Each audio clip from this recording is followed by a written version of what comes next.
Last episode, we looked at a fake tank which was the product of a scale modeler. Although I do believe it is still important to make it clear when designs like that are fake, I do agree with some of the comments who said it was not entirely the modeler's fault. Today's vehicle, on the other hand, is very much the opposite. With questionable information and mistakes made during research being combined, we get one of the most bizarre fake tanks to make its way into a history book. Stay tuned so you don't miss the complete mess surrounding the Ishi-108 and how it even fooled the Bovington Tank Museum.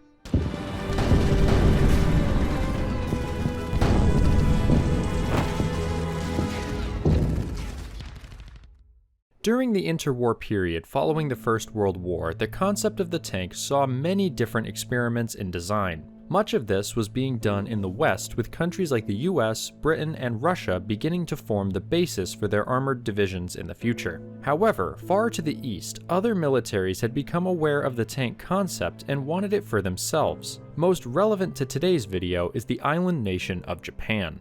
The first piece of armor the Japanese would acquire would be a single example of the British Mark IV, which they purchased after the end of World War I. This was far from the only vehicle they would purchase, with others including the French Renaults, British Whippets, and Vickers medium tanks. These would form not only the basis of the Japanese armored units, but also go on to heavily influence their early designs. As the years passed and technology improved, tanks continued to increase in both size and firepower. This would finally culminate in what can be seen as the peak of the interwar tank design ideology in the form of massive multi-turreted land ships. These steel beasts, in theory, would be able to bring with them heavy armor and multiple guns, destroying anything in their path. Obviously, history has shown that these sorts of designs have numerous flaws, but at the time they seemed like the future of the tank. Almost all vehicles of this type can be traced back to one common ancestor, the A1E1 Independent, created by Vickers in the mid-1920s. Upon its completion in 1926, it was unveiled at the Dominion Premier's trials in November of the same year. Clearly, this created a frenzy around the design as plans for the machine made their way out of British hands and into the hands of the Russians and Germans. These would go on to influence Soviet designs like the T-28 and T-35, as well as the German Neue Fahrzeug. According to some, the designs would also influence another vehicle made by the Japanese. Before we continue, I need to give a disclaimer regarding some of what will follow. I will be specifically talking about some individuals by name, as they are the reason for this vehicle's existence. I haven't had any issues in the past with any of you causing issues for people I've mentioned in previous videos, so I believe you are all respectful in that regard, but please do not harass these individuals. Peddling this sort of misinformation is bad, but everyone makes mistakes from time to time. Anyways, back to the topic at hand. The entire existence of the Ishi-108 or Ishikawa-108 seems to stem from this one sketch which was found in an archive. Although we can't say for certain the age of the document, we'll give the benefit of the doubt and assume it is from the time period in question. What we see here is very clearly an interpretation of the A1E1 Independent. Though that may not seem too interesting, the fact that it also included Japanese writing is certainly something worth looking into. I believe this caused the author who discovered it, David Lister, to become quite excited, which is backed up by his own retelling of the discovery in an article from Tracklink. Although he indeed found something noteworthy, what happened next is questionable to say the least. Upon translation, we find that the writing on the page reads something like this, providing us both the name as well as the supposed size of this vehicle. Unfortunately, instead of considering the much more likely case that this is some sort of report on the Independent created by the Japanese, Lister and a controversial Japanese armor researcher who goes by the name Mai Waffenträger came to the conclusion it was a different vehicle entirely. The Ishi-108 name does seem to have been used extensively, so this is an understandable mistake to make by itself. When combined with faulty American intelligence reports from World War II, possibly based on the same document, the vehicle begins to morph from the Independent and into a beast all its own. Apparently armed with two 37mm in the front turrets, a 75mm cannon in the main turret, a flamethrower in the hull, and two MGs in the rear turrets, this beast was certainly well equipped.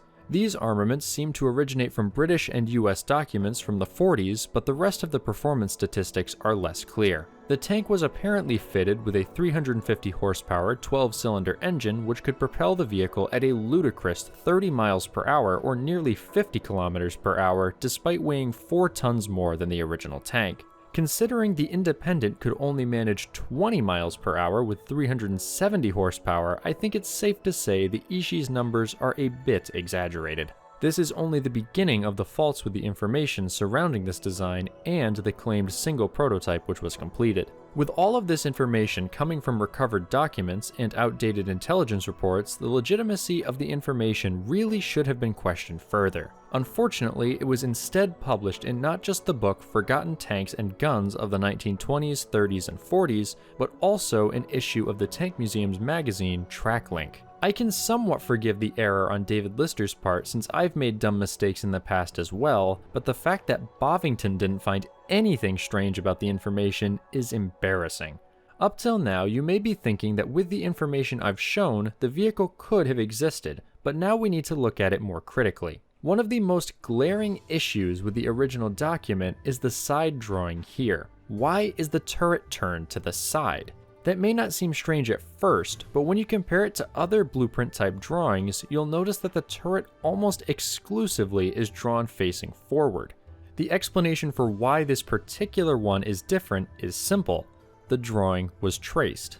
Below it, we can see that the cupola has shifted forward and to the side rather than the rear on the original tank.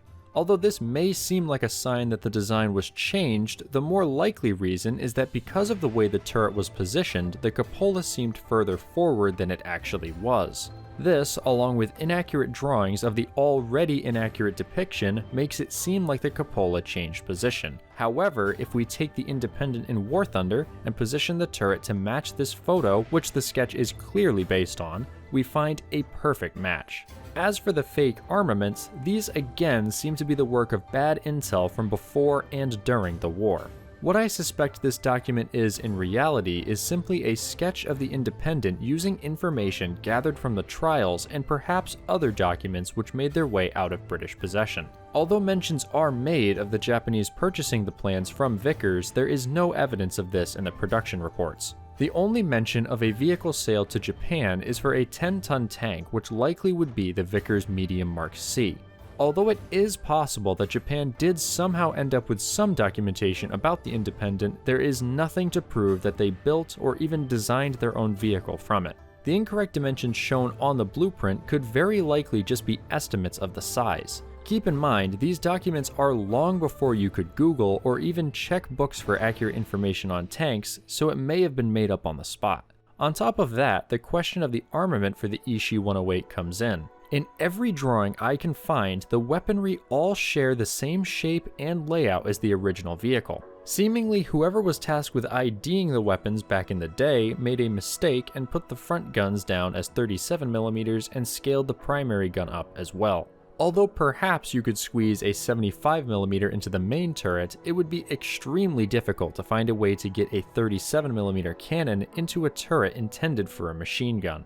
It is possible as well this front armament was copied over from designs like the Type 95, which do have a frontal 37mm. At the time most of these intel reports were created, it doesn't seem that the knowledge of the Type 95 had reached the Allies, but we can't rule out the possibility of issues with translation or mistaken identity causing false reports. When you consider that at a distance, the Type 95 does bear some similarities to the Independent, that may have added to speculation of the Ishi-108 being built. The mentions of the flamethrower are similarly lacking in evidence, with no location of it being given and nothing in the drawings indicating where it supposedly was. Even if Japan had decided to try and piece together what information they had to reverse engineer some sort of weird A1E1 Independent, it would be unlikely to work.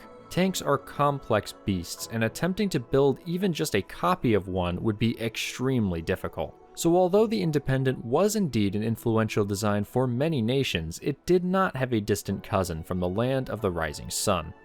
It is certainly fair to say that scale modelers may not have bad intentions when creating alternate history scenarios for their creations. I personally still feel these should be clearly labeled as fake to prevent them from spreading. With a case like the Ishi-108 though, it is far more harmful. Once a design such as this is published into a book, it becomes much harder to debunk, as many will view the fact it is included there as proof of its existence. This is more of a case of mistaken identity and bad research, which probably could have been avoided through reaching out to other researchers rather than purposeful misinformation. In the article about the Ishi in Tracklink, there are some questions posed regarding the authenticity of the vehicle's existence, which is a step in the right direction, but in the published book there is no such clarification. This leads the reader to the conclusion that the vehicle did exist rather than the more accurate description that the information is far too speculative to make such a claim.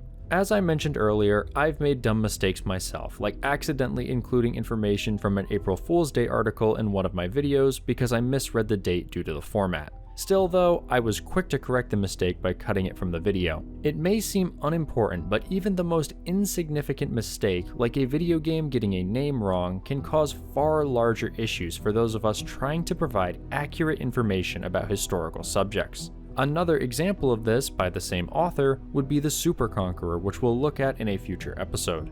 It is important for all of us to own up to our mistakes when we do make them, and to actively work to prevent the continued spread of the mistakes of both ourselves and others to a wider audience. I actively encourage you to check the sources in all my videos, and if something is wrong, let me know. I urge others making content like me to do the same, as it helps us more easily find the ones spreading inaccurate information when they don't give anything to back up their claims. In the cases where sources vary or are questionable, that should be expressed to the viewer or reader so that it is clear that it is not definitive information. Anyways, that's quite enough of a rant for today's video, but the more I work on these videos, the more I realize how important it is not just for us, but for the preservation of our history into the future. If you enjoyed this video, stay tuned for the next one, where we'll be looking at the heavy tank projects Japan did actually build. Huge thanks to everyone who helped me with researching this topic, as well as to my ConelyFans who finance these videos so I don't need to have a sponsor on every upload. This week, we welcome Kallen as a member, as well as a few others who rejoined, so big thanks to you all. As for the rest of you, thank you all for watching, and I hope you join me in the next video, or choose one of the ones on your screen now after liking and subscribing.